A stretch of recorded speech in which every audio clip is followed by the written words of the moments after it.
it does feel like he can like send his shadow across the ocean to like haunt people in another location, and he can physically affect things, and he can see through the eyes of people, and he can turn into a wolf, and he can control the weather and like make the sun set earlier than it should by like harnessing another person to cast a spell for him, and like all this crazy shit that he does in this movie. And I'm fine with all of that, because to me, Dracula is a borderline demigod. Like, he's almost a vampire god. So he gets to do whatever he wants.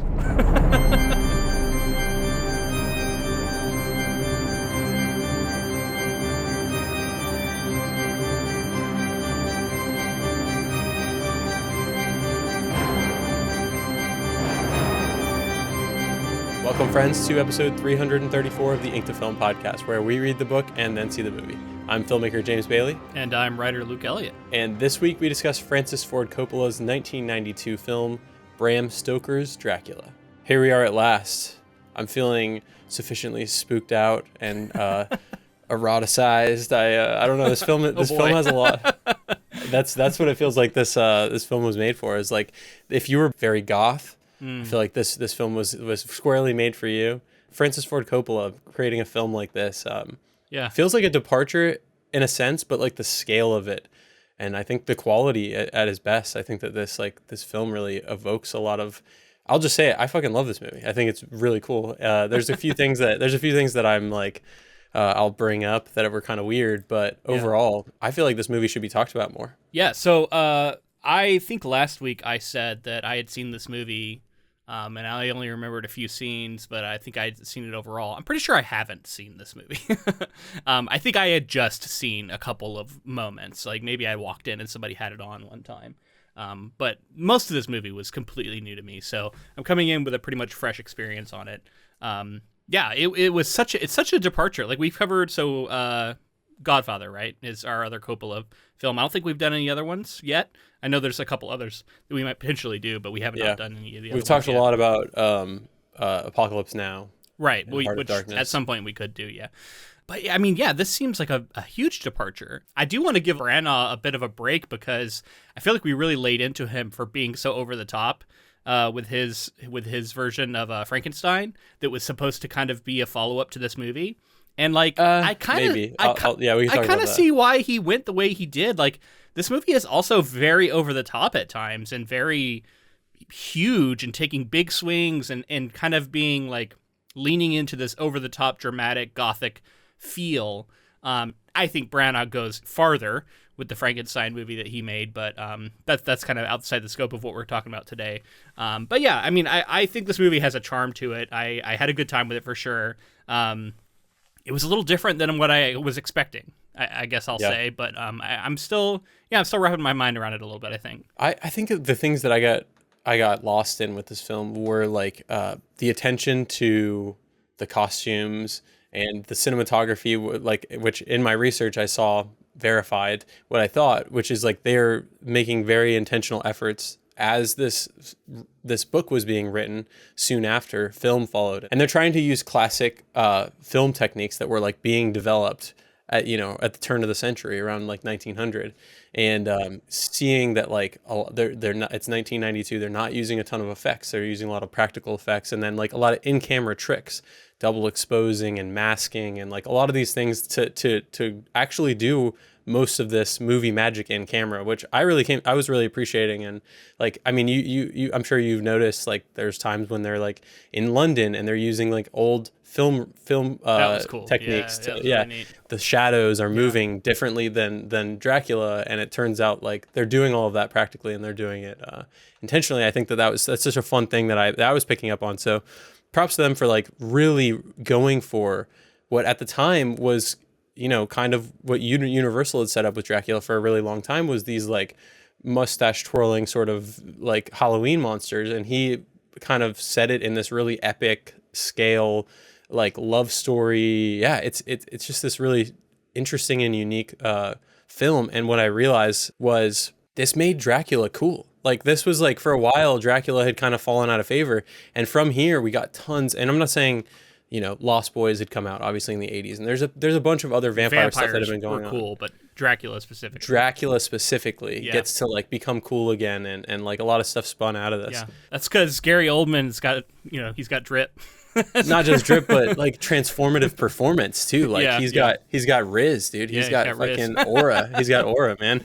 But honestly, like this is one of the most incredible roles I feel like he had, especially up to this point. But I mean, he's one of our greatest living actors, in my opinion. Yeah, I love Gary Oldman. He's so good in this too, and he gets to play like such different versions of this character. But I wanted to touch in on one thing you said, because I think if we're talking about adaptations here, right? We just read the book. And we had a good time with it, but I would say the biggest thing about this movie to me is it strikes a balance between feeling very faithful while making a very over-the-top aesthetic choice to push it into this like very gothic Halloween horror, like capital H horror, I guess. I don't know what I'm saying, but like, what you imagine from the genre. It feels very much that. And also, like, perhaps the most ambitious choice was to bring in what becomes sort of a central element of this adaptation, and that's this gothic romance between Dracula and apparently a reborn version of his former love. And that is all absent in the book. This is all something that has been added just for this film, and it kind of takes center stage, and it changes how things play out and how things end. Yeah, I think it's like if you're looking for the most accurate representation, it definitely takes some liberties. It decides to go into that love story. But I mean, like, we have like direct readings of the journals. Like, we have like in there's a lot that feels very very faithful to me. Yeah, I mean, there's like title cards that are like saying like from the diary of so and so, or letters from the Demeter and all that kind of stuff. I think it's like seeing this love story, like especially at the beginning of the film, where we're getting like the tragedy and like the curse upon him, and like getting to then jump ahead to the story. That was also a big added part. Is like we begin with the origin of Dracula, which is not how the book begins. It's cool. I think it's like for people who've read the material, they'll be like, oh, this is something I wasn't expecting. Yep. It might rub them the wrong way. But I think for myself, at least, as it went on, I was like, there's something here that wasn't in the text, but does feel right for the story. Like Dracula, it's so wrapped up in like desire and disgust and all of these things that are juxtaposed. But love as like a central part of Dracula feels in keeping with kind of what could have been in that original novel. I agree. I mean, I was trying not to like get too far ahead of myself, but I'm actually a big fan of this change, and I think that Coppola and screenwriters, whoever worked on this movie, that was James V. Hart, who wrote the screenplay. Yeah, so I'll shout out to him. I assume he came up with a lot of this. I think properly identified that Dracula in the 100+ years since that came out, Dracula the figure is the thing that people remember. He's the main character, not Harker. Like, we don't care about Harker, really. Like, we care about Dracula. He's the one we want to see. He's the one we signed up for. He's the one whose story we're most interested in. He's the one that people have been drawn to in that mesmeric way, even as they're afraid of him and they find him demonic. People are drawn to him. People find him sexually attractive. People find him interesting. People, he's all of the above. In the story and out. I think, like, audiences. Exactly. In the wider culture, definitely in the story, but, like, we all are. And so I think he properly identified, like, this story needs to be about Dracula at its core. And yet I want him to be a villain too, right? Because that's, like, I think essential to that original book. So I like the way it balanced that, because I don't know about you, but like I did find that I liked Dracula. He was so over the top with his villainy that cartoonish area makes it a little bit fun, which makes it a little bit easier to root for. To where, like, at the end, it's like I kind of was feeling him and Mina's romance more than, Mina and Harker. As much as, and there's a conflict there, which I think makes for interesting storytelling. But I also think, like, there's something very theatrical about this in a sense of, like, it's campy, but also, like, theatrical in, like, the performances, and it felt like something that you could watch on stage in some ways. But I want to say, like, you mentioned the script, and Winona Ryder actually read the script and brought it to Coppola. She was supposed to, and this is like a larger story that we can get into, but she pulled out of The Godfather Part 3 because of production delays on that film, and it led like maybe some animosity between the two of them. And as she was leaving, she was like, "Hey, I know this is like a rough, unfortunate situation, but you should read the script. I really like the script." And she said that what attracted me to the script is the fact that it's a very emotional love story, which is not what you think of when you think about Dracula. Mina, like many women in the late 1800s, has a lot of repressed sexuality. Everything about women in that era, including the way their corsets forced them to move, was indicative of repression. To express passion was freakish. And then Coppola goes on to say that he was also attracted to the sensual elements of the screenplay and said that he wanted portraits of the picture to resemble an erotic dream. James V. Hart writes this script, and it's like this new take on Dracula, and then both of them are kind of drawn to it because of this change in the source material. I think it makes a lot of smart choices about what to change, what to keep, what to update, and what to add, honestly. I know we jumped into this, but welcome. Hopefully, if you haven't listened to last week's episode on the book, you will go check that out, because I think it gives greater context to this conversation that we're having here. We did want to point out that we are going to be covering Nosferatu, the Eggers film, in the following week. We'll also be doing the original version of Nosferatu as a Patreon exclusive episode. So if you'd like to hear what we think of that original version of the film, check out our Patreon, patreon.com/inktofilm. And that's our one little plug we'll do here early.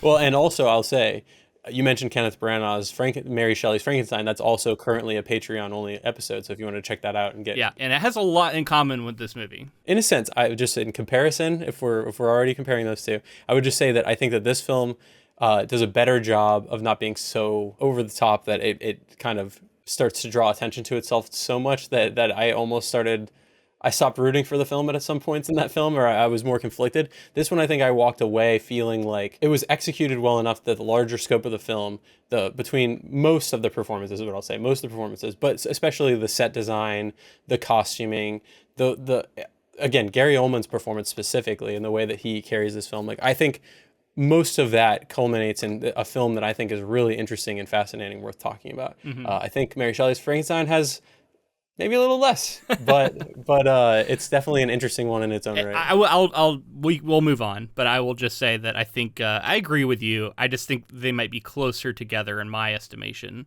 than in yours. Sure, yeah. But I will grant that area, even though they may be closer, it makes a world of difference. This film was nominated for like multiple Academy Awards. It won some Academy Awards. Mm-hmm. And like I think that it has the prestige of that level of film. And we're talking about a Dracula adaptation, which up to this point, again, wasn't to be taken as that kind of serious, right? Mm-hmm. Like Oscar worthy, which awards are awards. Like it's just it's a quick way for us to say like, this is, the Academy has said this is a great film. And I mean, they're not even nominating Villeneuve for Dune for Best Director, is what I've heard recently. So yeah. So again, awards are awards. There's a lot of like political stuff that goes into it. I think just in general, knowing like Francis Ford Coppola chose to focus all of his energy to create this really larger than life Dracula film that I think holds up really well. So to talk about Coppola, he's considered one of the leading figures of the new Hollywood era, which we've talked about quite a few times. That includes like Steven Spielberg, George Lucas, Martin Scorsese, Brian De Palma, those cats. And he's also considered one of the greatest directors of all time. Coppola is the recipient of 5 Academy Awards, 6 Golden Globe Awards, 2 Palme d'Or, and a BAFTA Award. After directing The Rain People, he wrote Patton, which earned him Academy Award for Best Original Screenplay, along with Edmund H. North. Coppola's reputation as a filmmaker was cemented with the release of The Godfather, which we talked about, Godfather 1 and 2 on this podcast. Yeah, with Fonda Lee. With Fonda Lee, great episodes, and just a great movie, a great saga there. And we nominated, we inducted The Godfather into our inaugural class of our Adaptation Hall of Fame, which is a whole separate episode you can go listen to in that process. But spoiler, Godfather is one of them.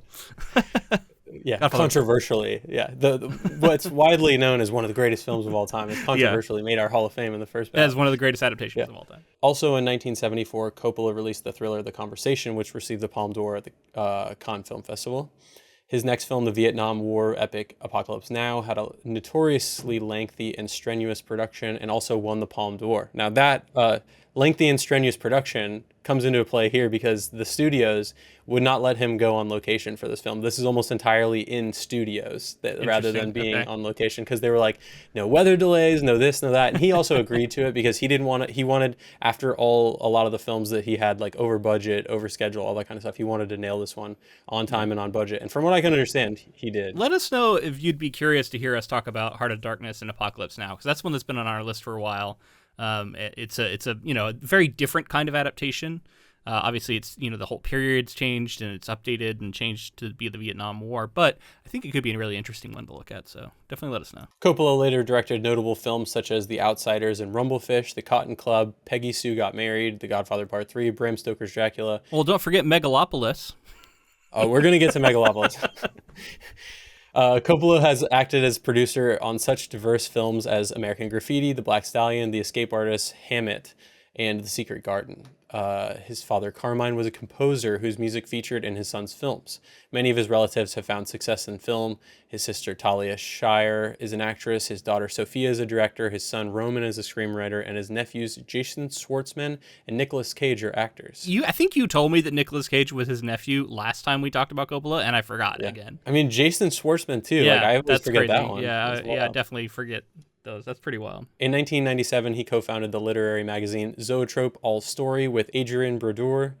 Coppola resides in Napa, California, and since the 2010s has been a vintner, owning a family-branded winery of his own. Yeah, Coppola wines. They're pretty good. I've definitely had a few bottles of those. I have as well. And I often will see people be like, I'm watching The Godfather, so I went and bought the Merlot, the Coppola Merlot. Sure. I also read that at his winery, at one point, maybe it's no longer, but the armor that Dracula wears in this film is on display at his winery. Iconic, man. It is so crazy looking. It looks like a Twizzler.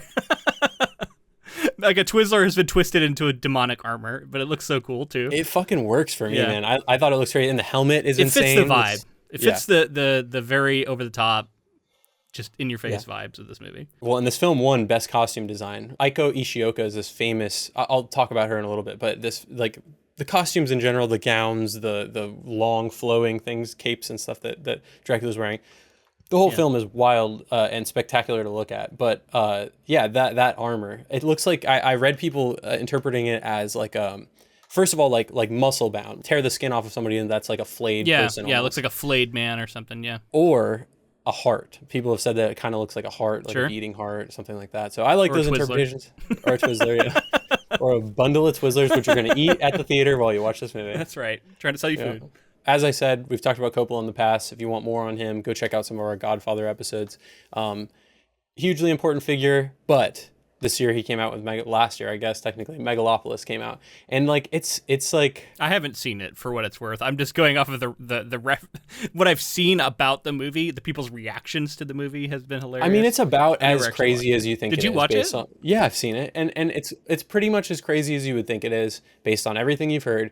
And I there's is no it a movie question. I should watch? I should seek out. I don't know, man. I don't know. It's such a difficult thing to say.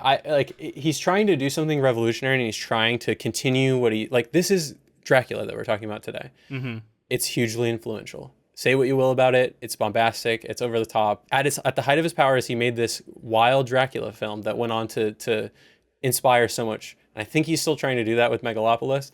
It's just like, and I hate it when people say that like as directors get older, they can no longer like continue to create good art because that feels ageist to me. And I just don't, I believe that. You hear that all the time in writing too. People all the time will talk about how authors they're washed up, aren't as good anymore. They're out of touch with reality, and maybe that is the case. It can be, but it's not. I don't think it's inherently true. And so, it was sad to me to see Coppola like have this spectacular swing and like something that didn't work. Widely accepted that it didn't work, and I think that there's. I wonder what its reputation will be. Way down the line. Yeah, down the line. Who knows? But it's unfortunately a bit of a mess. Yeah. And it's like I said, I was sad to see Coppola, especially because this is like his he wanted this to be his final magnum opus, that like he had been working on this for 20, 30 years, he said, and all that stuff. That's kind of a mark on his legacy right now because it's so fresh. But this movie and some of the other ones that he's made, some of the greatest movies ever. You can't take away The Godfather. But we're going to move now into some of how this film was developed and all of that. We got a big cast to talk about too. So speaking of the cast, I read that Winona Ryder as she brought the script, she had this like dream cast. I love Winona Ryder too. Me too. Kind of that one of those actors that like every time I saw her in something, she's captivating. It's interesting in this film because she is playing this like, again, she brought this script. She wanted this love story, and it feels like exploitive at some points. The film does a little bit, but at the same time, like she's clearly so heavily involved in. But I did like hearing that this cast is like her dream cast. Like she kind of helped select a lot of these actors and put them together. I think if we're talking cast, we got to talk Keanu. Yeah, let's do Keanu. Let's rip the Band-Aid off. So Keanu, for me, is the one standout from this cast who didn't land. I love Keanu Reeves. I know he's popularly loved, I think, in the wider population now and culture. Everybody kind of loves him, but I feel like I've always loved him. Like going back to early days of Bill and Ted and then of course Matrix, and he had a certain, he was kind of the surfer dude for a while and he got cast in those roles a lot, but then I think he showed, really it was like the Matrix, he showed this range that I really liked, and I love him as a person and as a performer. He seems awesome. He is pretty cringy bad in this movie. He really struggles with the accent.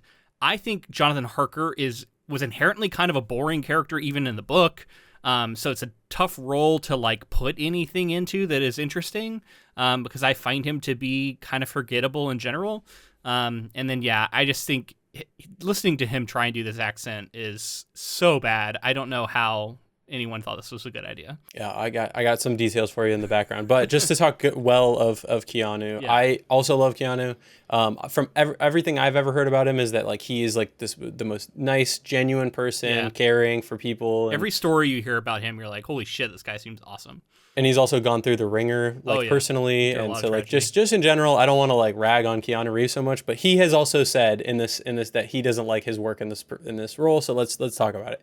Originally, Christian Slater was offered the role of Jonathan Harker, but he turned it down. A decision that Christian Slater later regretted.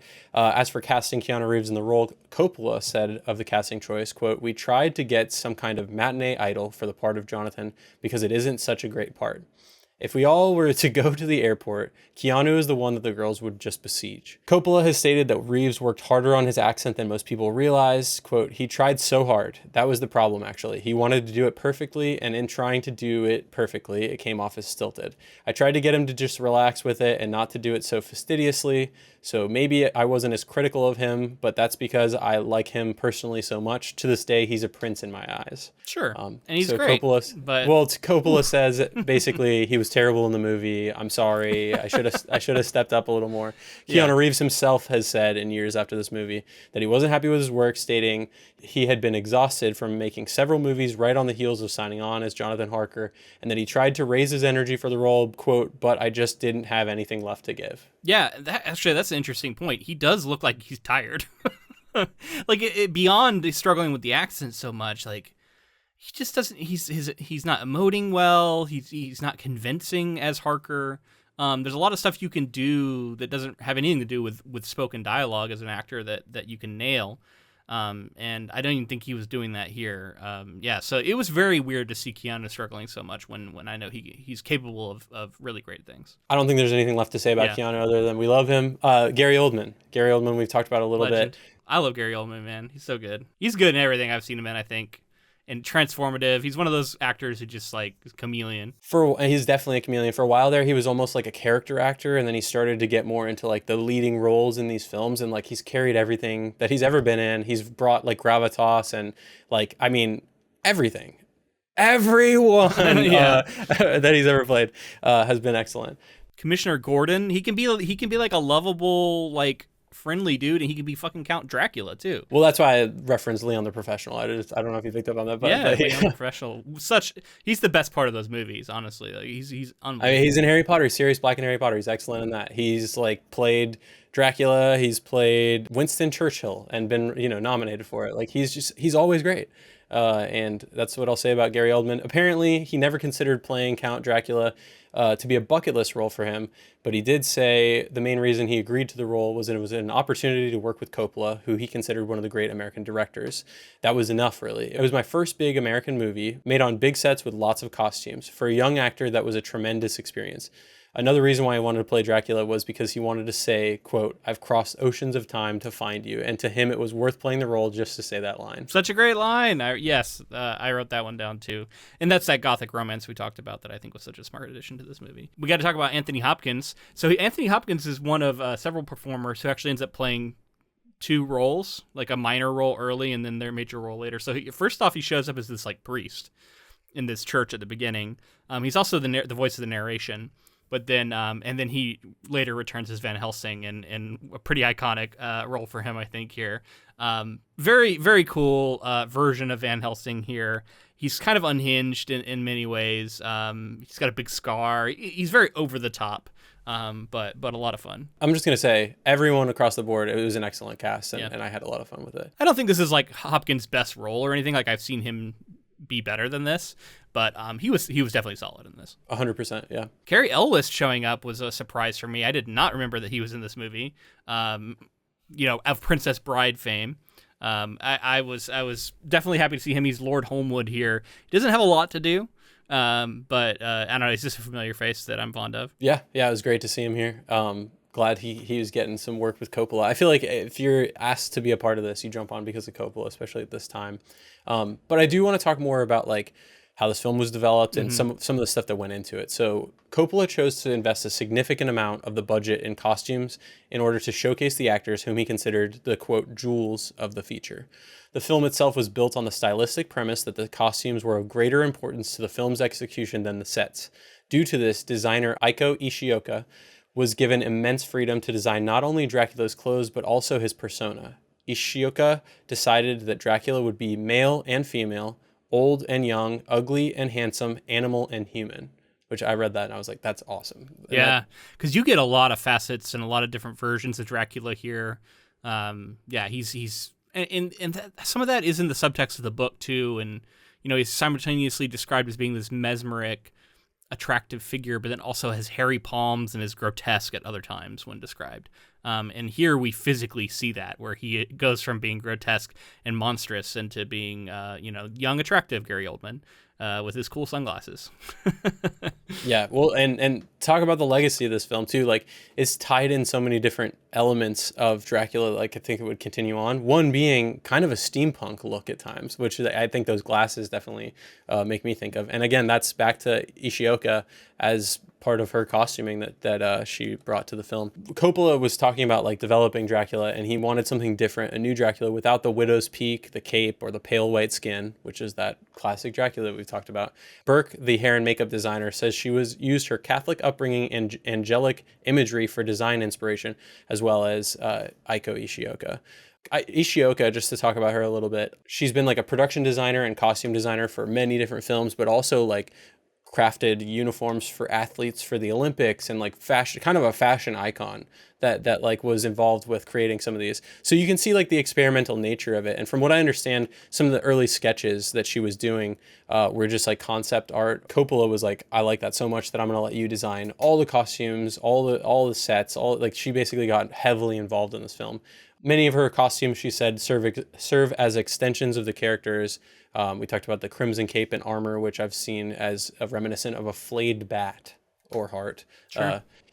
Mina's virginal yet restrictive Victorian gowns represent her character as well. Many of the costumes were also kabuki-like theater costumes that are traditional in like classic Japanese storytelling. And so they took that influence and then also stretched that into Gary Oldman's wig maker and hair designer, Stuart Artingstall, studied traditional kabuki and geisha hairstyles and incorporated them into her unique and elaborate designs. Each wig was built, taking many hours of painstaking work to thread each hair individually. So combining the hair and makeup, the costuming, and like those influences of kind of almost revolutionary like fashion icons of the time coming and working on something like this. So you can feel like a greater influence and a greater push to the design of the film. And I think it shows, you get some things that carry on into other vampire stories, such as like retractable fangs. That was a thing, I guess, that hadn't really been done much up to this point.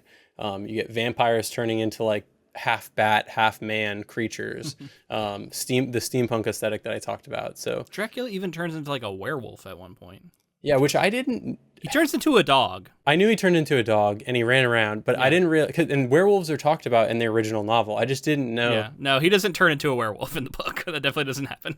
Spoiler, I guess. We're talking about this a little bit. We'll talk about the plot here in a little bit, but turns into a werewolf and starts having sex with Lucy. And I was like, this is outrageous. This is an outrageous scene. Yeah. And so much of the film is like, if we talk about that some, that sexual nature of the original material and the taboos behind it. Yeah. And I think you fast forward 100 years and you're trying to do something that's taboo for audiences of this time or the 1990s. And you're seeing like, they did it in pretty subtle and interesting ways, I would say. Like, so the score had like some like orgasmic sounds to it, stuff like moaning, and like anytime he was influencing man or woman, there's a lot of that going on. There's like there's a lot of nudity and stuff. Like it's a pretty sexy movie as far as the 90s are concerned. I think that he took a lot of the subtext of the book and made it the text. Yeah. He took a lot of the scenes that had like kind of a sensual, undertone and made it overtones. he made it what's happening.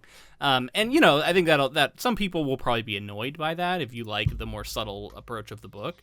But I definitely think it also has an appeal to it, and I think it definitely fits the vibe of this movie. I agree with that. I think he ratcheted up some of that, but I do think audiences were ready for that at that time. Like, think of even in like Universal horror films, it's like he's a seductive character, and this character is like, this Gary Oldman character is like taken to be seductive, and then we see him as like a younger, hotter Dracula when he's like drank blood and gone into London and all of those things. I think that getting to have him be kind of a heartthrob for the audience of the time, and then drawing in that, then they're like willing to go along with some of that grotesqueness. Like, they're like, he can have blood all over his lips and like be fucking furry like bat person.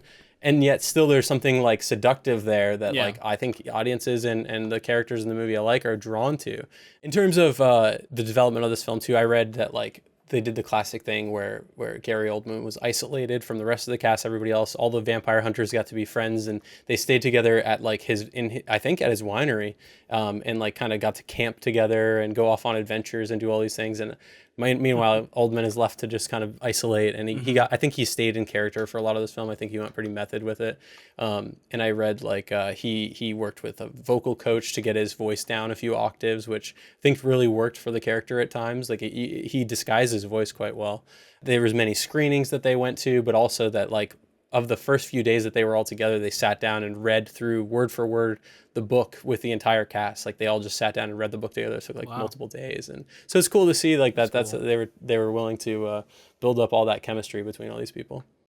That's awesome. All right, I think it's time we should jump into the plot here. In 1462, Vlad Dracula returns from a victory in his campaign against the Ottoman Empire to find his beloved wife, Elisabeta, has committed suicide after his enemies falsely reported his death. A priest of the Romanian Orthodox Church tells him that his wife's soul is damned to hell for committing suicide. Enraged, Vlad desecrates the chapel and renounces God, declaring he will rise from the grave to avenge Elisabeta with all the powers of darkness. He then drives his sword into the chapel's stone cross and drinks the blood that pours from it, becoming a vampire. In 1897, solicitor Jonathan Harker takes the Transylvanian Count Dracula as a client for his colleague R.M. Renfield, who has gone insane and is now an inmate in Dr. Jack Seward's asylum. Jonathan travels to Dracula's castle in Transylvania to arrange Dracula's real estate acquisitions in London. There he meets Dracula, who finds a picture of his fiancée, Mina Murray, and believes she is the reincarnation of Elisabeta.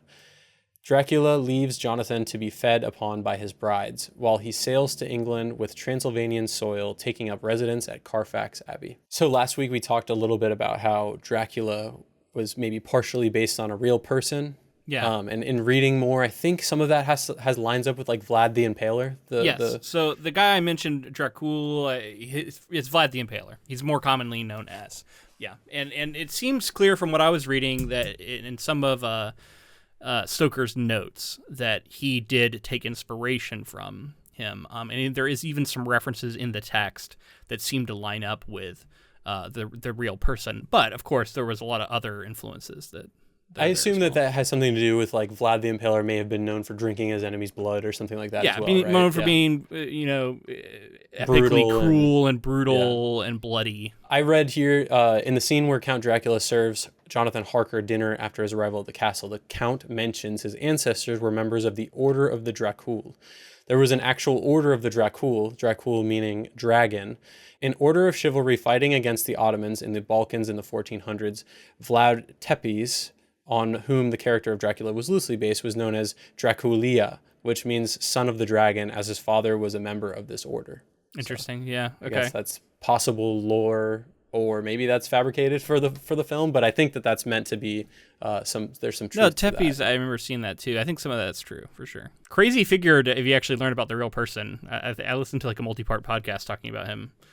It's a really interesting figure. Yeah. Awesome. Yeah, I'll have to check that out. So getting back into the actual plot here, we get a lot of the same beats as the original story, but they added in the fact that Renfield was like the first person to come to hit Dracula's and home. It fits so well that I thought that I just missed that. So I went and looked it up. I was like, was that what Renfield was? And no, he's not. He's just a guy who's in the mental asylum who has this connection with Dracula for unknown reasons. Whereas it makes a lot more sense to have him have like this previous relationship and have been like the one who got sent there before Harker. And he's played by Tom Waits here. And this is one of the things that was so over the top and strange. It didn't work as well for me, was this asylum and how it looked, how like all of the like orderlies who worked for the asylum like wore these cages on their heads. It was very like Silent Hill, like it looked like Pyramid Head type shit. Yeah, it was very strange. And he's wearing his it looked like Arkham Asylum in some ways, very Batman.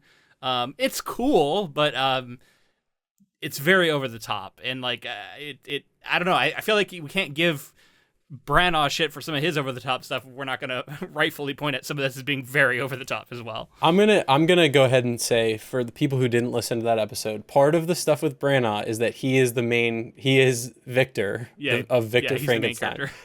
so he sexualizes himself in the film, and he gets to be this hot ripped Victor Frankenstein. Yeah. And it's wild, and I think that there's a difference, the distinction there. Maybe Coppola had some insert characters, but he wasn't swinging around on top of this industrial machinery that. Well, and this predates it, so I think clearly Branagh was kind of following in his footsteps, whereas this kind of pioneered a movie like this, maybe. Yeah. If you remember, though, in that episode, I did talk about how Coppola stepped away. He's like, yeah, no, I'm not a part of this anymore. So I do remember that. I think he started disagreeing there. Other things that we get here, we get the ride to Transylvania. We get to see the big blue eyes in the sky, and everything's red, and it was very over the top, and it felt like it was on a set, but it was cool, and we got miniatures of these trains, and I got the sense that a lot of these effects were being done in cool ways. I couldn't suss them all out, but it's one of those where I'd be curious to see, because it's an interesting time period where it's we're starting to have some effects that we can do, with a graphics kind of effect, but a lot of this is having to be done practically still, and finding tricks to do it and to make it look good still. As far as I could tell, the only optical trick that they used was the blue fire. Everything else in the film was done in camera. All these camera tricks or dual exposure. Okay, well, what about this part where he holds up the letter from Mina and she's reading it, and then we see her falling upside down as a projection onto the letter? You telling me that's some double exposure thing that does that, or? Yeah, more than likely that. Yeah, or for example, there's a shot at one point where I think it's Mina laying in bed at one point, and Dracula's influences fully got its hooks into her, and so while they're talking to her, I believe Van Helsing is talking to her, and then it cuts to her, and for a second there, Gary Oldman's Dracula is leaning over her, and then he kind of fades away, and that's just masking out the film, and basically wherever he's gonna be, you put something black there so it doesn't expose the film, and then you run it through the camera again, and then he's in that same spot. You don't move the camera, same spot. He appears there, and then you have the ability to dissolve that out. Did you read anything about how the shadow effects were done? Because I thought those were very cool. They're I think one of the most iconic effects from this movie is the disconnected Dracula shadow that seems to have its own mind and its own things that it does, and I love the way that that's slowly set up, and at first you're just is that shadow a little off? It seems like a little delayed, and then it starts like doing its own thing. I don't know. It's really, really cool reveal in that castle early on, and it continues to be a thing that we see throughout, like later again, is the shadow having its own power, which is awesome. And I did read that Coppola. This is like a level of detail that no one ever will have noticed. But I love that he's like bringing it back up so that I can nerd out about it, because there's a few scenes where Keanu Reeves Harker is like in, like, for example, when he cuts his neck. Mm-hmm. And Dracula is like praying behind him. Apparently, if you look really carefully, he has like the walls caving in at times to make him feel like a prisoner and make him feel like the walls are caving in on him. That, yeah. So little subtle stuff like that like would have been really difficult and expensive to build. But getting into some of this other stuff you're talking about, first thing that you noted that I loved, he's on the train. The sky is unnaturally red. It's never looked like that before, ever. Completely but it's crimson, yeah. It looks so great. And like the way that they're using like the shadowy blues at times. If it's not giant blue eyes appear in the sky. You know, with color theory stuff, you're just thinking, okay, like what's the meaning behind some of these colors? Obviously the red is some connection to blood and Dracula. Like hell, that seems to be the case. I would say Descent into Hell, I think, is the vibe we're getting there. And even the color grading for the first scene, like it's all tinted, that war that they're fighting in, and he's all in his armor, and everything just seems to be very like red focused. What a cool way that was shot too, like in silhouette and like showing him impale these people and like they slide down the pikes and stuff. So great. That was cool. There's also a bunch of blues, like shadowy kind of blues that are like and I was trying to decide what I thought that was, and I thought that is like deceit or something, like how he like is kind of has a mask, or like, because it rolls in with like fog sometimes, some of this blue, and then you think of like the green of his like smoke at times. I was kind of like trying to pick up on like if that's what blue represented in the film, and then there's like these tons of golds and stuff. Yeah. But then I'm trying to think of like the distinction between like that desire and disgust. Like there's a lot of that going on that I feel like there may be some correlation to with colors. The way that they shot this film, unconventional angles, like super bird's eye view shots, and like really low angle things, or you know, Dutch angles, things that we've talked about to show like the emotional state of the characters at times. Mm-hmm. There's also like smash zooms, which are just like your really quick zooms, things that draw attention to the fact that like you're watching a movie, but also like work for like the intensity of the moment. And then the camera movement, in my opinion, it's like it's dynamic, but it's never rushed. It's always like meticulous and like floating, almost like it's ethereal. There's also a part that I wanted to call the Evil Dead style camera, which I don't know if Evil Dead pioneered this or not, where it's like the camera itself is POV, and it's like growling and sounding monstrous and kind of moving unnaturally quickly and coming out of the bushes like it's itself a monster. Yeah, we got some of that in this movie, and this would have been after Evil Dead, so I'm like, was he inspired by the way Evil Dead did it? He definitely could have been, but also there's a scene where Lucy, when she's crawling back into her coffin, do you remember? After she's been turned and she's all got the white makeup and everything. Played in reverse? That was played in reverse, and I thought really well. I think you could tell that it was played in reverse, but it also like she looked all creepy and like jittery going backwards. The double exposures, like you said, her falling and a letter, like the way that sometimes they would some of that looked for the record.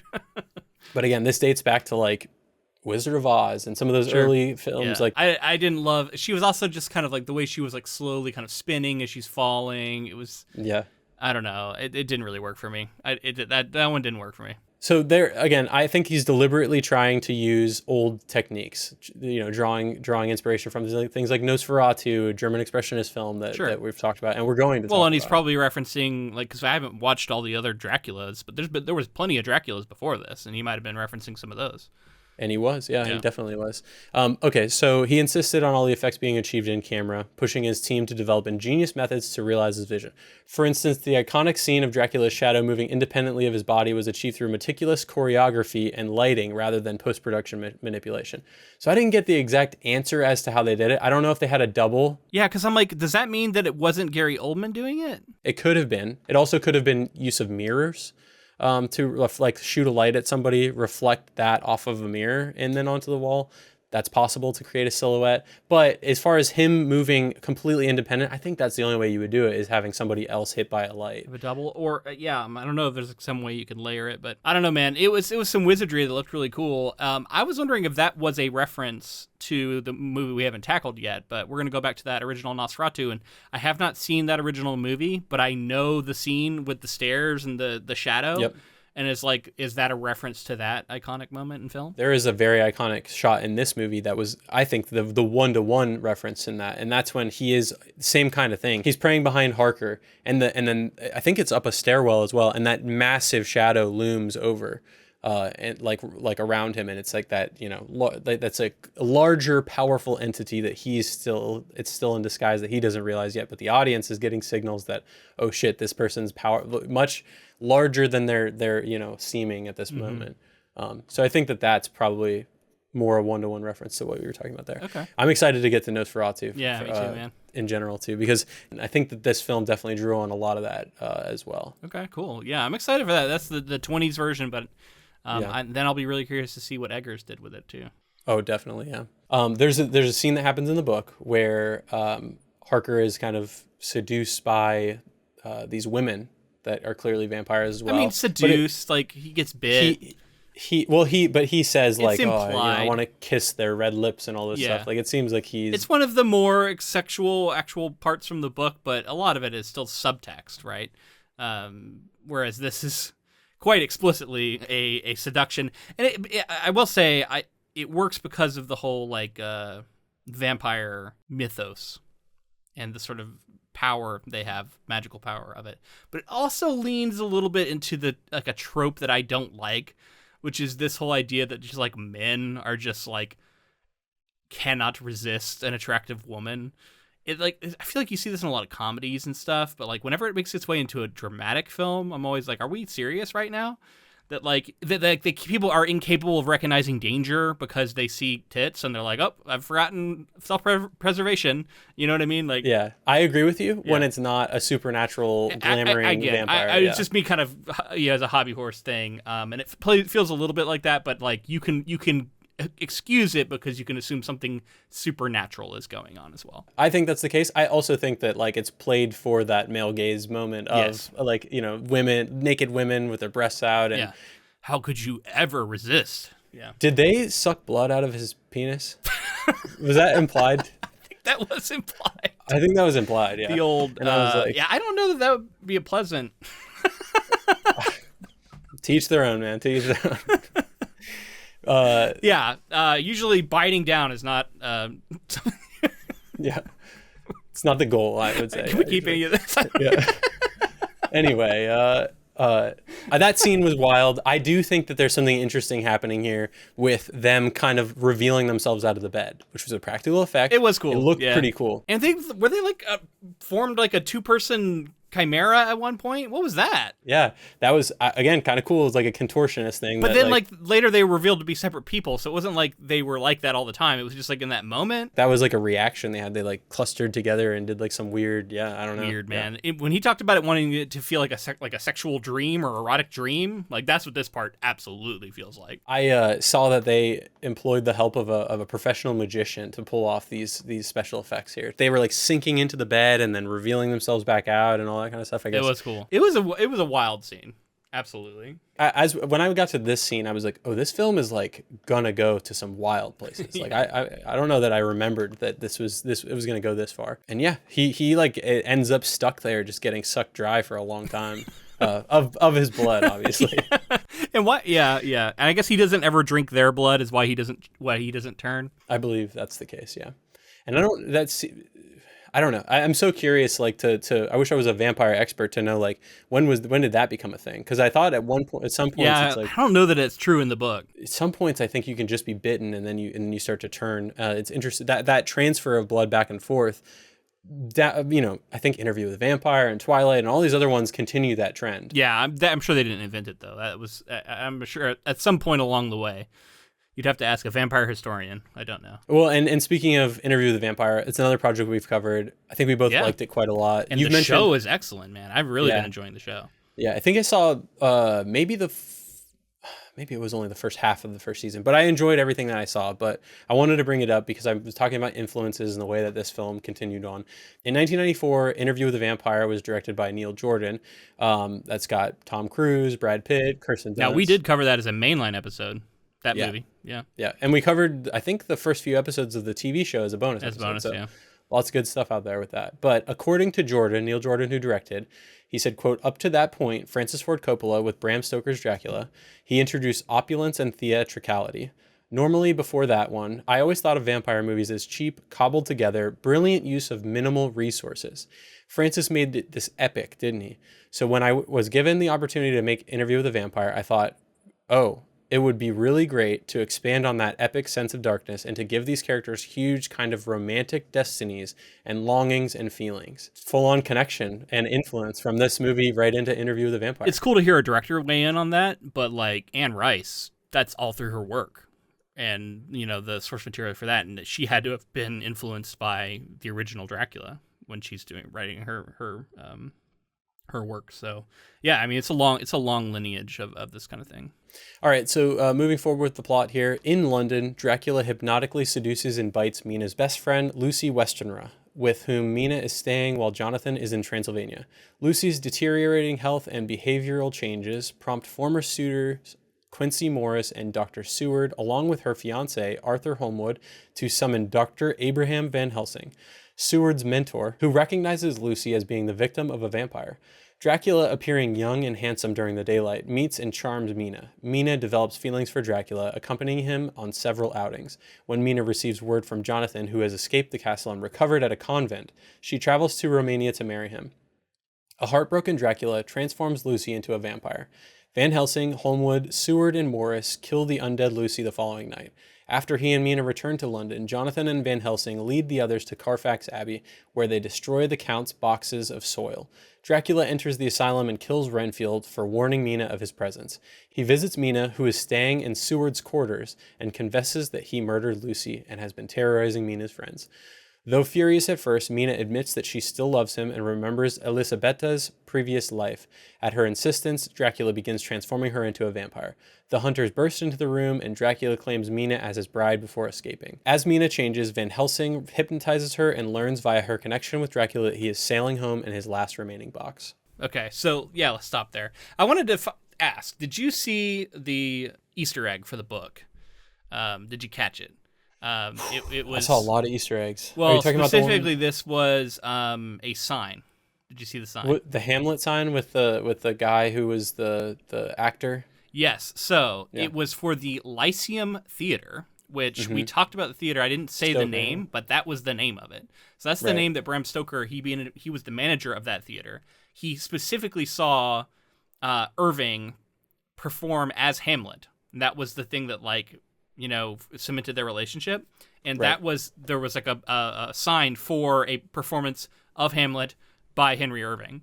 So I thought that was a really cool, just like a little Easter egg for the true history behind this book, and it's something that was so influential in Bram Stoker's life. And Henry Irving supposedly may have been the basis in some way for Dracula. Oh, totally. Yeah, he was a big part of that. Yeah. The fact that this is like turn of the century, and he's like, there's these cinematograph things that everybody's talking about. That was cool, man. They were called like kinetographs or something. I don't know much about the technology, but it was like early filmmaking, basically. Right. And Dracula is specifically asking like where it is. He's like saying that he's here to watch it. And I love that there's a whole sequence where they go to one of these. And it's all added. None of this is in the book. And this was such a filmmaker thing to do. I felt like it's Coppola love and film. We even have, I think, a reference to, there's sort of this probably apocryphal story about a train coming at the screen, and when they first showed that in a theater or tent or whatever, when they first showed it, people like fled because they were so scared, right? Because they thought they thought a train was really coming. I've heard that may not be true. That's the story that they say. That's the story that is absolutely either way the sentiment is that it was so realistic, unlike anything anyone had ever seen before. And I love that he's threading that turn of the century technology, which we talked about in the original novel, technology and civilization versus like sort of like isolationist and superstition, like the way that those things are juxtaposed, and seeing that in this film represented, especially like I would put a film scene, like history of film scene, in my movie as well. I just think that's a cool thing to do, and it's like a way to stamp and say like, this is my favorite medium. This is the thing that means the most to me, the artistic expression, and I'm a sucker for that kind of stuff in movies. Yeah, I love the way it was used too, because that particular scene, there's a moment where I think a lot of people have fled because there's a wolf on the loose. This is what actually makes people flee. but he's walking towards Mina, and in the background there is the film of the train coming. And so you get the sense of him coming and this train coming, and it feels foreboding, it feels dangerous. And so I love that he was able to capture a little bit of that feeling, even though, to a modern viewer, we're not going to be intimidated by a train. But you get the sense of that feeling. I don't know. Like, I thought that was a really, really cool way to combine and just kind of reference like classic movie history stuff. Yeah. Talking about Dracula's powers in this scene where he's across the street and he's like, see me, and the way that he can he's just like, I don't know if did I say this already, that Coppola said that being around vampires, and as far as his film is concerned and as far as this world is concerned, kind of changes the laws of physics, which is like a cool way to note like how his powers are going to work and the influence that he has and the way that things are going to distort. I love that too, because one of the things that when I think about Dracula as a character in the history and in context of other vampires, is that he, of all the vampires, does not have to follow law, like the laws of physics or the laws of reality. Like, to me, he is a wizard and a vampire, and I know that sounds very Dungeons and Dragons, and that is a trope that you get in Dungeons and Dragons sometimes, the wizard vampire, but I think it comes back to this because it does feel like he can like send his shadow across the ocean to like haunt people in another location, and he can physically affect things, and he can see through the eyes of people, and he can turn into a wolf, and he can control the weather and like make the sun set earlier than it should by like harnessing another person to cast a spell for him, and like all this crazy shit that he does in this movie.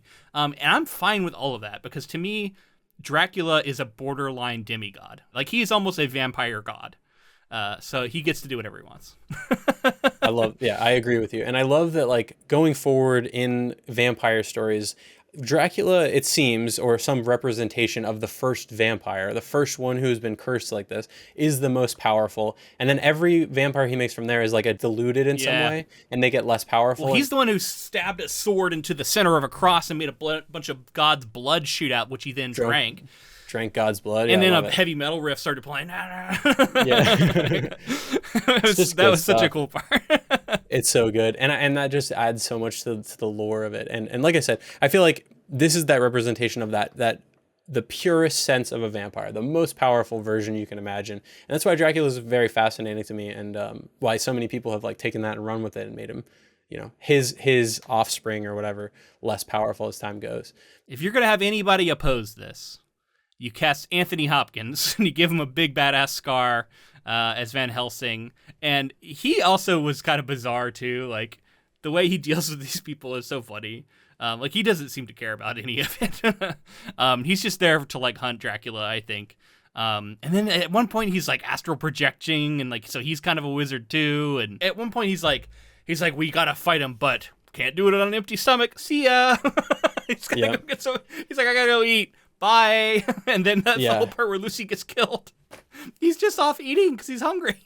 So strange. Yes. What a strange moment that was. But I think his character shows up, and he's like seemingly like trying to be a doctor or something like that. That's what his whole background is supposedly, and everything like that. And then very quickly he starts like, it starts to progress to the point that he's like shaking his fist at the moon and Dracula and like calling for him and stuff. And it's like, oh, so you guys are like, this is just like a battle of rivals kind of thing. And this is all collateral damage in between. Yeah. And just to talk about it again, the erotic nature of this film, the way that like they're laying in bed just moaning and like flopping stuff out of their dresses and stuff, like there's that happens so often. It does. and there's so much of the costuming that's like accentuating the female body, and like I guess you could say some of it for Gary Oldman as well. He's very sexualized to an extent as the vampire.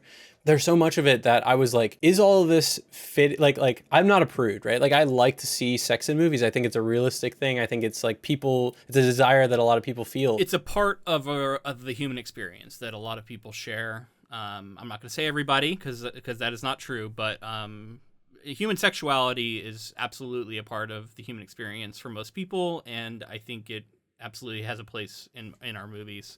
And I do think we are in a period where there was a rise and a return to a sort of puritanical viewpoint on this, where like any sex in a movie is bad.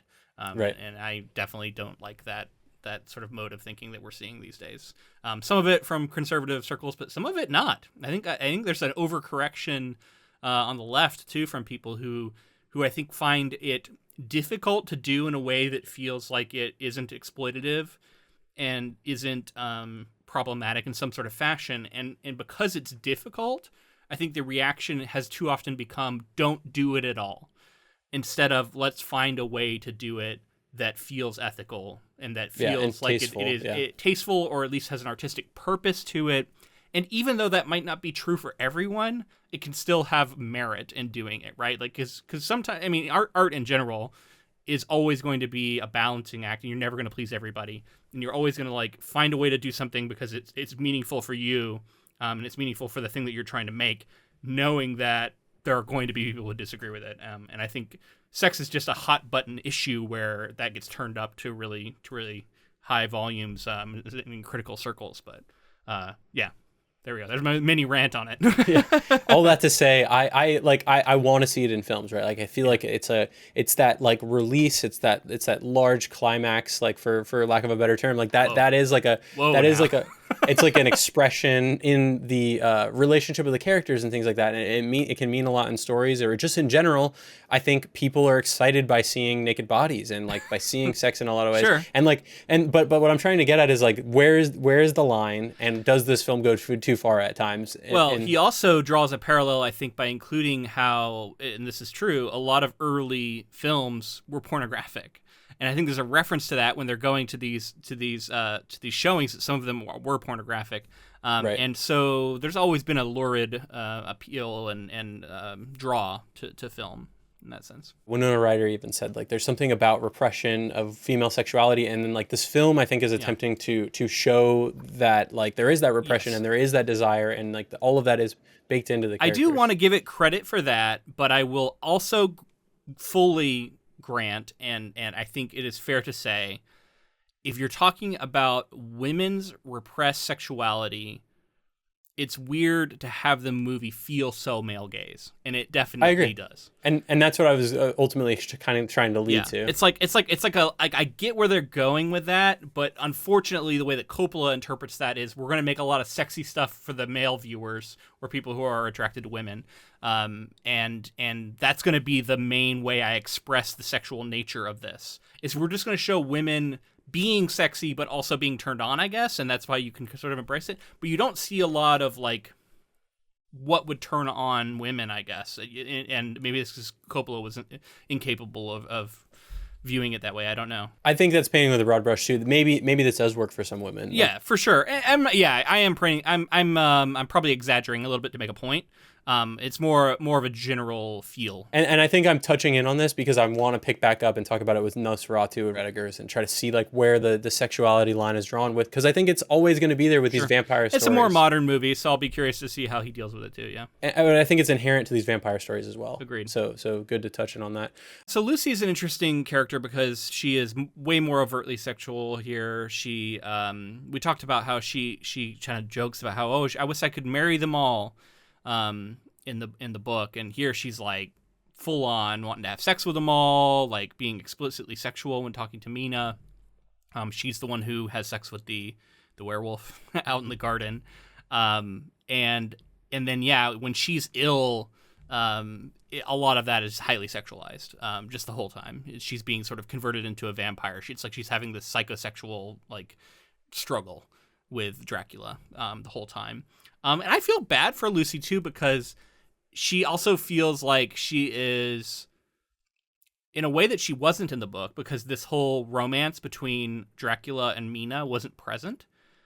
It feels like Lucy is a complete afterthought. It's like she's second prize. She's what Dracula is like, sort of. He's like, fine, I'll mess with Lucy, I guess, because she's close to Mina, but she's not actually Mina. Mina's the one I really care about. He's just kind of doing it on the side. It just changes a little bit of that. Whereas like, I don't know, I didn't get that same vibe in the book. Like it seemed like she mattered more, and yet still sort of just a victim of a monster, but isn't as much of an afterthought as she feels like in this movie. And we talked about in the book how like she is the character who is kind of more expressing her desires in ways, and maybe like the book is coming down on like she's a little too free, and she eventually is like she gets what she deserves by the monster, as far as like the story you could read it that way, I guess is what I'm trying to say. Mm-hmm. And in this story, like you're getting a little bit more of that as well. Like she's very free with her sexuality. She's trying to express it in a different way. She's enjoying herself. And that is a huge trope in horror films, in horror stories, I guess, going back, right? Like whichever woman is the most promiscuous is going to be the first to die to the killer or to the monster. Again, I think he tried to do something along the lines of expressing her desires and then like even like giving over herself to a vampire and then becoming a vampire herself and like the way that's like empowering her in ways, and then all these men come and kill her. Yeah, it really stands out that we got a bunch of guys who all want her like sexual attention,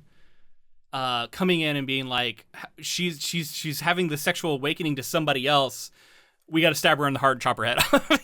Like she cannot be allowed. Yeah, I know that's sort of simplifying a more complex situation, but it kind of looks like that when you look at it from a bird's eye view.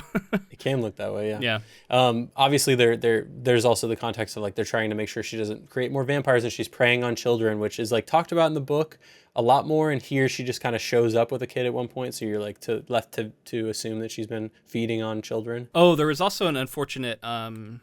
I mean, it's present in the book too, but I mean, I give Stoker a little more forgiveness than I do Coppola, just because of the 100-year time difference there of using what is now considered a slur for the Romani people, and it seems kind of pointless. Like I don't really get why we even have to do why would we have to do with this? Like I don't know, like and they're just like servants of Dracula. They've like completely like I don't know given over to him and I don't know. It feels weird. It's always been a weird part of the story. It's got a weird legacy in D&D. There's a lot of people who have talked a lot about it. There's like a version of the Romani people in Curse of Strahd campaign setting.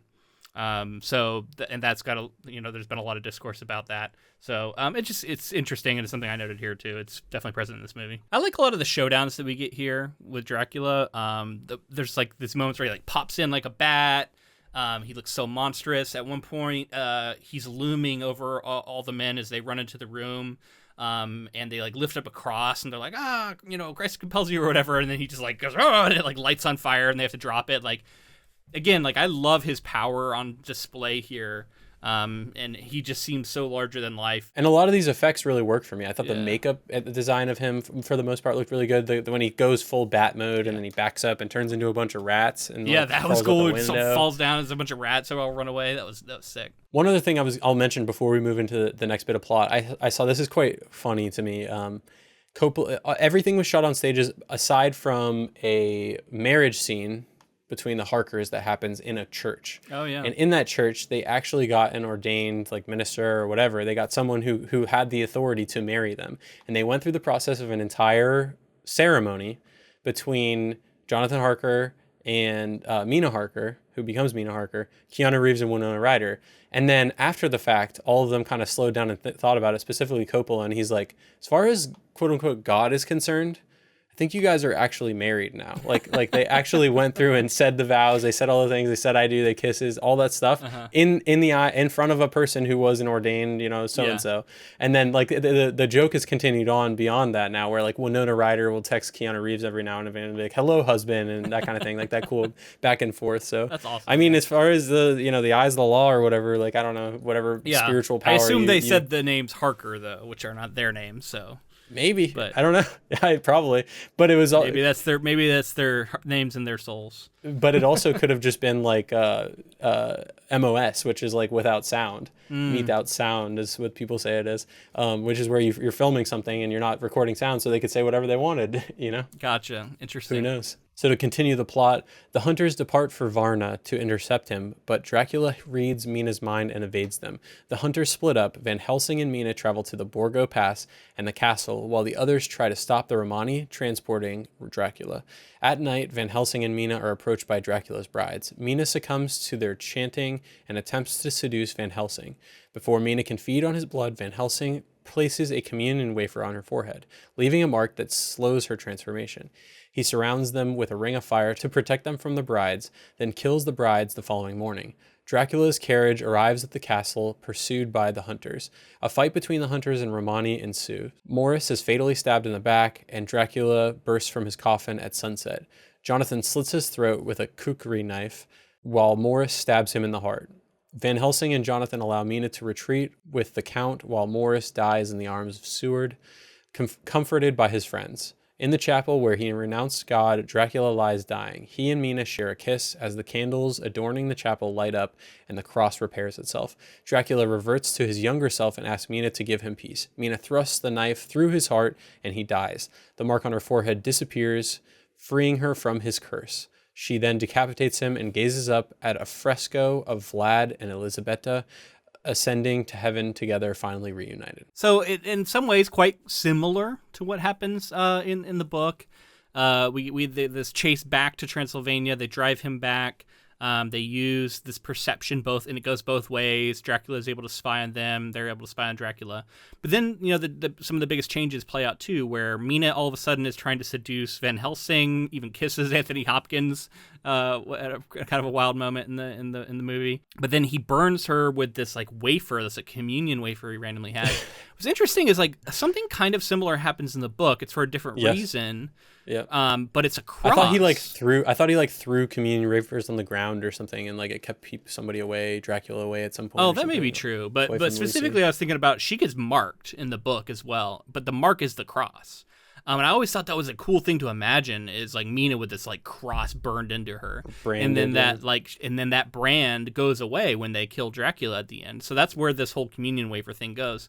But instead, it almost looks like a crescent. An interesting look. I don't know why it wasn't the cross. Maybe they thought that would be too confusing because cross so directly evokes like the cross versus I don't know. Like it's interesting that they changed that because it felt like an iconic moment from the book. But regardless, that the fight plays out in a similar way. I do continue to be a little frustrated by their ability to take out Dracula before he gets his powers back. They are able to like. Just as he's coming out, he's about to like have his powers back and slash the Quincy with his big blade comes in and gets the fatal blow on him. And he can't kind of fight them at his full powers. At least in this version, like they do have this like extended sequence after where they drag him away. But he's beaten at that point. It was kind of weird how it was like, why Harker was go? Just like, let him go. Sure, her work will continue. Like he knew what she was gonna do. Like how would he know that? Like I don't know. Yeah, I feel like he may have also understood like that she was in love with him or something, and like felt like I don't know. Maybe he's trying to be a good guy about it or something. I don't think that was sold to us. Is that something that Harker understood? Maybe, yeah. But Mina drags Dracula away. They have this moment in this chapel. I do think it's a kind of a full circle moment For as sure. far as the love story is concerned, which I appreciate. And like, because it's like, the exact opposite. He's dying instead of her. He is like a beastly sort of Dracula at this point. He's got the blood on his face and everything like that. She kisses him and then he like reverts. And there's like this whole like forgiveness element. And like, there's this, of course, there's going to be some sort of religious underlying allegory type stuff going on. Maybe not allegory, but at least symbolism in Dracula stories. And here there's like a forgiveness that happens. And I can't help but think of like that being tied to like the religion of like, and like, how did he earn the forgiveness is my question. No like, reason. There's no reason he should have earned forgiveness. Just a kiss, like the kiss is magic. And then he just because he likes Mina a lot. So God feels bad for him, I guess. And because he's finally dying or something, they're letting him. I think he's still damned. I don't know that we're necessarily to believe that he is like being admitted into heaven or anything like that. But the cross like reknits, and I'm just like, there's a lot going on there that would make me think like, is this person? It like undoes his sacrilege and it undoes his curse. It feels like, and he's granted the peace. I guess it's just the power of love, man. Power of love is the answer. But I don't think that God's welcoming him into heaven. But who am I to say? I don't know. I don't believe any of that anyway. So, but in the world of the movie, I don't think it's. I didn't get that impression. I got it more just like the curse is over. And he is granted some measure of peace by the curse being over. And you do think that like in a lot of vampire stories go this way too, like the original vampire kind of has the hold on all the rest of the vampires, and if that origin vampire dies, then all the rest of them lose their powers, kind of thing. There's no chance that Mina continues on as a vampire now, like eventually developing. Oh no, I think Mina continues on. I've never liked that trope, man. I don't like the whole. That's too easy. Mothership. The mothership. You kill mothership and all the aliens depower. Like I've never liked that. Neither do I, but I think that's what this movie's Too implying. convenient. The curse is her scar goes away. Yeah. Like I think she might. No, that's yeah, what I think they're- Mina, Mina could be okay, but like, there's got to be some other vampires out there he's turned, right? Because I hope so. Lestat's got to come from somewhere. Yeah, there you go. We tie all these together. And what's his name? Edward Twilight. He's got to come from somewhere. Yeah. Cullens, yeah. Yeah, the Cullens. All right, well, I think that brings us to the end of Francis Ford Coppola's Bram Stoker's Dracula. It's too much of a mouthful to say, man. Francis Ford Coppola's Bram Stoker's Dracula from 1992. That's going to put a cap on our coverage there for the most part, but we do have to decide which was better, the book or the movie in this case. And we will be returning for Nosferatu, and we'll be doing some similar ratings. I don't know, maybe we'll compare book to movie, but then also movie to movie. But for now, yeah, we're gonna make a decision about whether or not we felt like the original book or this movie was ultimately better. Bram Stoker's Dracula is like kind of untouchable as like a touchstone of culture and horror and a continuation of what Mary Shelley was maybe setting up with Frankenstein. And I appreciate it so much for that reason. I really enjoyed reading. Actually, I like that I now have the source material so well. I'm so well oriented with that source material that I know kind of like Dracula as a character, like his origin, what he's supposed to be, what he's supposed to do, and every other iteration that we see is just some interpretation on that. But I gotta say, this movie, like I'm kind of blown away by like Francis Ford Coppola, like channeling all of his powers to create this like large budget horror movie, gothic romance with Gary Oldman, great cast, amazing set pieces, costumes done by this like, fantastic fashion icon of the time, and like just it's creating something that's so visually interesting and it's got tons of layers that analyzed the relationship of Mina and Dracula and then brought that around to create some sort of like destined lore around the Dracula character in general. I really engaged with all of that, and I really liked watching this movie more than I remembered. I think my estimation of this film and how much I like it has gone up after this viewing. So I'm definitely kind of singing its praise from the rooftops at this point. I'll probably watch this again in the next year or two around Halloween. Yeah, great Halloween because I really liked it. So you're taking the movie. Taking the movie, yeah. Yeah, so this was a tough one. I mean, for all the reasons you said, this is such an iconic book in the horror genre. Bram Stoker is a legend. There's a reason they give out the Stoker Awards for like best horror novel every year. The legacy of this is one of those that is so immense that if we were to look at these, even with a legendary filmmaker as Coppola is, if you take into the context of historical legacy, Dracula the book has to win. It has to win. It's the first one. It started so much. But if you set all of that aside and you just look at these as a story and you say, which did you enjoy more? I love the epistolary nature of the book. I thought that was really modern and fresh feeling. There was a lot to like there. I had some criticisms, which if you listen to the last episode, you can hear. This movie, I liked a lot. I don't know if I liked it quite as much as you. I think it was great. I don't know where it lands for me ultimately as far as like favorite movies. Like I don't even know if it would crack that. Well, there's a lot to love here. I think the thing that puts it over the book for me is the brilliant, in my opinion, addition of this gothic romance, this Oceans of Time plotline, this Dracula and Mina as these star-crossed lovers. She's died tragically. He is now pursuing her. That element managed to elevate an already a masterpiece of a book. I really, really like that. Reasonable people can disagree, but I think that's the thing combined with all the other cool elements of this movie that makes it stand out for me, and I'm gonna give it the nod here. I'm gonna take the movie as well. All right, we're in agreement. Yeah, it happens from time to time. Yeah. I think this is it's a worthy movie. I really like it. Yeah, absolutely. I think it'll be fun to revisit when we're talking about Nosferatu as well. And again, we are going to cover the original Nosferatu as a bonus episode. Yeah, and we are going to cover next week or the week after. We're covering Nosferatu, the Robert Eggers film that's currently still in theaters. Speaking of, before you leave. I wanted to put the word out. We have a Patreon which has a master list of suggestions. We are going to be doing a quarterly project, our first quarterly project for 2025. So what we do is once a quarter, we take a community-selected book and movie pairing as a project that we cover. Our first one is coming up soon. It's going to be our next project after this. So you just have to be a patron I think at any level, and then you can vote, and that will determine our next project after we get done with vampires, at least for now. Also, be sure to connect with us on social media. We're on Facebook, Blue Sky, Instagram. We're all over the place. TikTok. Yeah. And then also, exists. yeah, we're on @IgToFilm on all those platforms. And then also shoot us an email or ask on any social media platform for our Discord link, which is something that we're trying to get more people involved in. It's a fun area, safe space. We can talk about adaptations, talk about honestly anything that you're interested in, movies and video games. We talk about books, recommendations over there. Talk about the episodes themselves. Yeah, it's always fun over there. If you're on YouTube, make sure to like and subscribe to our channel, by the way, and leave a comment. That helps the engagement. You all know now. You know how this all works, this ecosystem. It helps the channel out, helps people find our video. Also, I wanted to point people towards our bookshop. We have a bookshop where it's just a virtual book space where you can buy any of the projects. We have a list of all the projects that we've covered on this podcast, in addition to books by all the guests that we've had on. And if you buy them using our links on this bookshop, we get a little piece. It doesn't add anything extra to you, but we get something on the back end. So it's another way to help this podcast out, and you support us, and you don't support Amazon. So win-win. And that's bookshop.org. I think /InkToFilm. I'll have the link in the show notes. Yeah, and be sure to rate, review if you're on any podcast platforms. It really does help us to get the word out there. All right, man, that's going to be it for Dracula. Now we move into Nosferatu, which is funny because, like, there's a moment in both the book and in this movie where Nosferatu is said, and it's like another name for vampire, I think.